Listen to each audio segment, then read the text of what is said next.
আশুলিয়ায় পোশাক কারখানার আগুন 4 ঘণ্টা পর নিয়ন্ত্রণে। বিস্তারিত দেখুন ডেস্ক রিপোর্টে।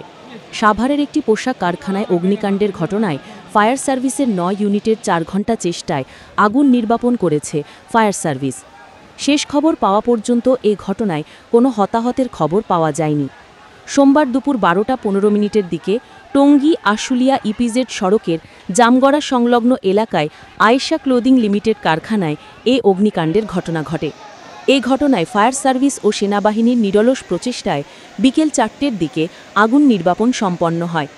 ফায়ার সার্ভিস জানায়, পোলমল গ্রুপের আয়েশা ক্লোদিং লিমিটেড নামের ওই কারখানায় অগ্নিকাণ্ডের ঘটনায় 12টা 19 মিনিটের সংবাদ পেয়ে 12টা 38 মিনিটের মধ্যে ঘটনাস্থলে উপস্থিত হয়ে আগুন নিয়ন্ত্রণে কাজ শুরু করে ফায়ার সার্ভিসের 9 ইউনিট। সেনাবাহিনী সহ ফায়ার সার্ভিসের 9টি ইউনিট প্রায় 4 ঘণ্টা চেষ্টায় আগুন নির্বাপন করতে সক্ষম হয়।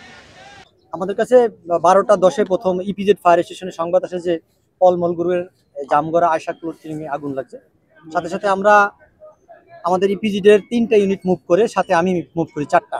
তো আগুনের পরিস্থিতি দেখে তারপরে আমরা আমাদের মডার্ন ফায়ার স্টেশন এবং সাভার ফায়ার স্টেশন আমরা মোট 9টা ইউনিট ঘটনাস্থলে এসে আমাদের ঐকান্তিক প্রচেষ্টা এবং পলমল গ্রুপের সকল কর্মকর্তা কর্মচারীদের সহযোগিতায় আমরা আগুনকে দ্রুত সময়ের মধ্যে নিয়ন্ত্রণে নিয়ে চলে আসি।